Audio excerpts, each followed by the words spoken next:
লাশ যখন খাটের মধ্যে কবরস্থানের দিকে নেয়, কসম আল্লাহর নবী সাল্লাল্লাহু আলাইহি সাল্লাম বলেন, নাফরমান পাপীর লাশ যখন কেউ কাঁধে তুলে খাটের মধ্যে করে কবরস্থানের দিকে রওনা দেয়, আল্লাহর কসম নবী বলছে সে চিৎকার দেয় আর বলে, ইয়া ওয়াইলাহা আইনা তাযহাবুন, হায় আমার মন্দ কপাল, তোমরা আমারে কই নিয়ে যাচ্ছ, কেন ওইদিকে নিয়ে যাচ্ছ?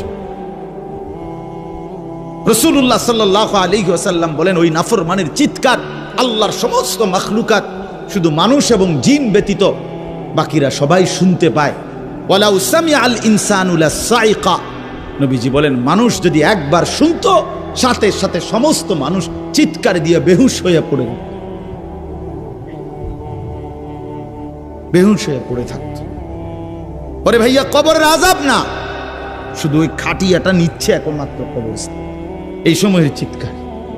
আমরা কিতাবে পড়ছি, যদি একবার জীবনে কোনো মহল্লার কোনো মানুষ কোনো নাফরমানের লাশের চিৎকার একবার শুনতো, খোদার কসম, আল্লাহর কসম, তো মানুষ আর কারো জানাজা দিত না, কাউরে আর দাফন করতো না, কারো লাশ আর কাঁধে নিত না যদি চিৎকার মারে।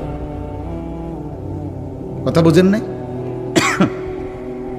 তো মানুষের লাশ পড়ে থাকতো, পচে গলে যেত।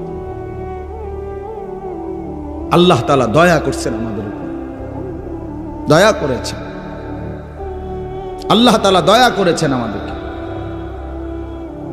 এজন্য আপনাদের কাছে বলি, আমি সহ আপনারা সবাই আমরা একথা ভাবতে শিখি যে আখিরাত নিশ্চিত। ছেলেরা আমার, ভাইয়া, কেন এই রং তামাশার এই জিন্দেগি? এক ওয়াক্ত নামাজ পড়তে চাও না, চুল থেকে নিয়ে পায়ের নখ পর্যন্ত রাসূলুল্লাহ সাল্লাল্লাহু